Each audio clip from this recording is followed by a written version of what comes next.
ঋণ করে বাজেট করা যে কথা, কিডনি বিক্রি করে গোশত খাওয়া নাকি একই কথা ইসলামী আন্দোলন বাংলাদেশের মনোনীত এমপি সাহেব মুফতি মাহমুদুল হাসান অলিউল্লাহ উদাহরণ দিতে গিয়ে এই কথাটাকে বলেছে। আরো ভিন্ন ভিন্ন এখানে কথা তুলে ধরেছে। আসুন গুরুত্বপূর্ণ এই আলোচনাটা শুনি। এদেশে প্রত্যেকটা সেক্টর মনে হয় যেন দেশটা ভূতে চালাইতেছে, কর্তৃত্ব বা যারা আছে কর্তৃত্ব খাটাইতেছে।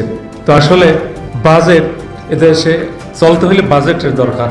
অবশ্যই রাষ্ট্রে চলতে হলে, রাষ্ট্রে কাজ করাতে হলে বাজেটের অবশ্যই খুবই প্রয়োজন আছে। বাজেট ছাড়া রাষ্ট্র কখনোই চলতে পারে না। কিন্তু বাজেট যদি আমরা ঋণ করে বাজেট দেই তাহলে তো এটা মনে হয়, আমার কাছে মনে হচ্ছে কিডনি বেচে এরপরে গরু গোশত খাওয়া। এই কথার সাথে আপনারা কে কে একমত? ঋণ করে যদি বাজেট দেওয়া হয় তাহলে কিডনি বিক্রি করে গরুর গোশত কিনে খাওয়া একই কথা। এমন একটা উদাহরণ এখানে টেনেছে। তার মানে মুফতি মাহমুদুল হাসান অলিউল্লাহ হাফিজাহুল্লাহ বুঝাতে চেয়েছে ঋণ করে বাজেট করাটা একদমই ঠিক নয়। ঋণ করে যদি বাজেট করা হয়, এরপরে যদি দেশ পরিচালনা এই সেক্টরে ওই সেক্টরে, এরপরে আবার দুর্নীতির এক মহা উৎসব। তো মাননীয় আমাদের যে গণপ্রজাতন্ত্রী বাংলাদেশ সরকারের যারা দায়িত্বে আছেন, তো আমাদের ইসলামী আন্দোলনের পক্ষ থেকে মহতারাম আমির যে দিক নির্দেশনামূলক তিনি আলোচনা করবেন, ইতিপূর্বে আমাদের নেতৃবৃন্দ যে আলোচনা করেছেন, আসলে আমরা চাই দেশের উন্নতি, জনগণের স্বার্থ রক্ষা, দেশের স্বাধীনতা সুরক্ষা। যদিও 5ই আগস্ট একটা আমরা সামনে খুবই ইম্পর্টেন্ট কিছু কথা আছে। যারা ভিডিও এডিট করে থাকেন, যারা সাংবাদিক ভাই, তাদেরকে উল্লেখ করে ইসলামী আন্দোলন বাংলাদেশের মনোনীত এমপি সাহেব কিছু গুরুত্বপূর্ণ কথা বলেছেন। আমি বিশেষ করে বলবো, যারা ইসলামী আন্দোলন বাংলাদেশের পক্ষ হতে ভিডিও তৈরি করেন কিংবা সেই সংগঠন সম্পর্কে ভিডিও তৈরি করেন, আপনারা ভিডিওগুলো তথ্য সহকারে একটু ভালোভাবে মানুষের সামনে যেন উপস্থাপনা করেন, মানুষ দেখে যেন সেটা স্পষ্টভাবে বুঝতে পারে। আসুন আরেকটু কথা শুনি। বৈষম্য যে একটা আন্দোলন করেছিলাম, যে বিপ্লব, যে গণ অভ্যুত্থান, আমাদের যে প্রত্যাশা ছিল আসলে আমরা কিছু পাইছি বললে আমাদের মনে হয় না।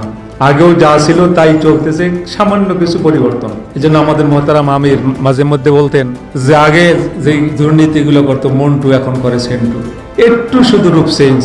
সুতরাং আমি মিডিয়ার যে সমস্ত দায়িত্বশীল বা সাংবাদিক বন্ধুরা আছেন, একদম ঠিক কথাই বলেছেন। আগে যারা দুর্নীতি করত তারা হলো মন্টু, আর এখন যারা করছে তারা হলো জন্টু। শুধু নামটাই পরিবর্তন হয়েছে, আর কোনো কিছুরই পরিবর্তন হয়নি। সবকিছুই সেই আগের মতনই আছে। আমি আপনাদের অনুরোধ করব যে আমাদের মহতারাম আমির তিনি যেটা চাচ্ছেন, আপনাদের মাঝে যেটা উপস্থাপনা করবেন, এটাকে সুন্দরভাবে মিডিয়াগুলা, পেপার পত্রিকা যেথায় যা আছে সুন্দরভাবে এটা যদি আপনারা স্পষ্ট আকারে তুলে ধরতে পারেন, আমি মনে করি জাতি আমাদের দিকে যে তাকিয়ে আছে সেটা তারা বুঝতে পারবে, সক্ষম হবে, সামনে আমাদের পথ চলতে সহজ হবে।